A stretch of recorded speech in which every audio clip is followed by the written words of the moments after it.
You're watching The 7 from WATE 6 on your side.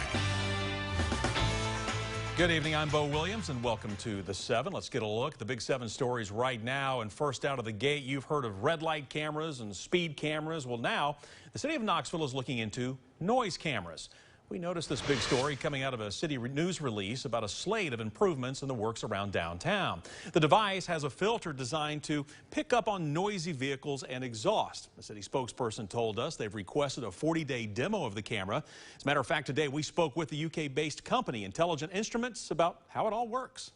A Class 1 precision sound level meter at the heart of it, with a couple of cameras, high-resolution cameras attached to it. So it's measuring video and audio and noise levels all the time, and it's waiting for a noisy vehicle. And when it detects one, it captures video, audio, noise levels, and uploads everything to a web server where someone can review it and make a judgment as to whether it's okay or not.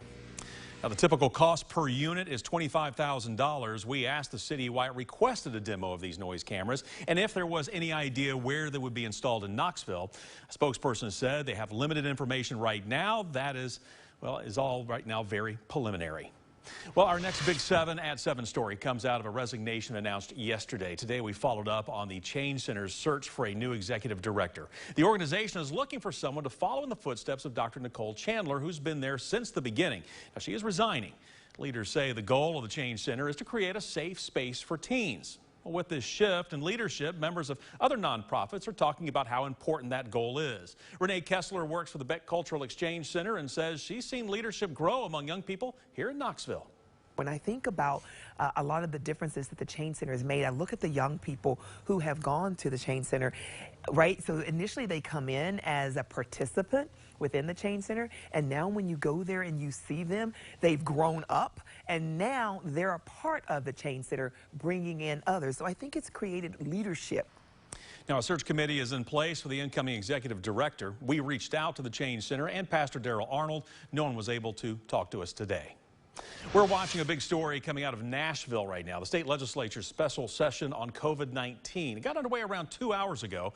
Republican leadership in the House and Senate pushed for this session as a way to roll back or try to roll back pandemic restrictions coming out of D.C. and out of federal courts. Nearly 100 bills have been filed so far. They range from allowing vaccination refusers to collect unemployment if they are fired, to blocking the federal government from forcing Tennesseans to show proof of vaccination, to punishing local prosecutors for refusing to uphold pandemic-related laws.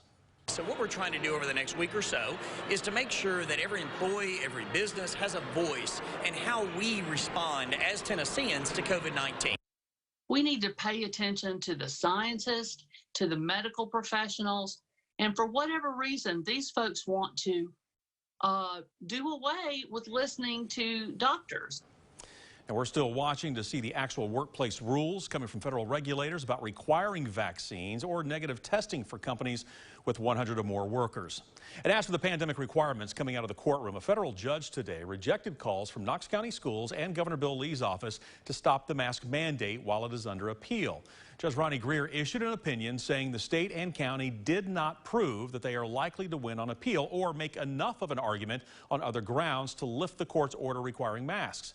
Judge Greer rejected the argument that he was creating new rules, saying he was merely going back to last year's mask policies. Now, we told you yesterday that a formal appeal had been filed to a higher federal court, and we're going to let you know where the case stands here and as it moves through the Court of Appeals.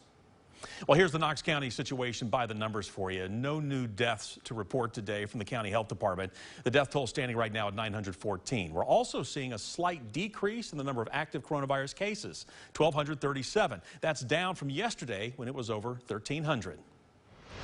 Tonight, we are learning another person has died following a crash that happened on Saturday. The Knox County Sheriff's Office now telling us Mary Morton passed away. She was 84. This means now a total of 2 people have died after the Canton Hollow Road crash. 19-year-old Trent Craig was pronounced dead after he was partially thrown from the car.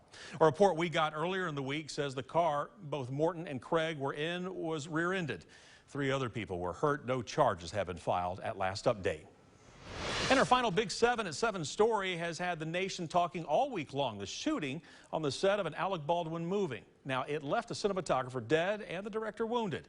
The sheriff's office says it is too early to say if changes will be coming. Also, investigators say that they have recovered the gun Baldwin fired and say that it had been inspected by the movie's armorer and an assistant director before it was handed to Baldwin. Today, the sheriff said a lead projectile was recovered from the director by medical personnel treating him. The sheriff's office wants to know if other live rounds were around. More tests are needed to confirm it was fired from the gun Baldwin was given. Now, the local district attorney says all options right now are on the table. No one has been ruled out, but again, it's too early to comment on any charges. We know there was one live round as far as we're concerned on set. We're going to determine whether we suspect that there were other live rounds, but that's up to the testing.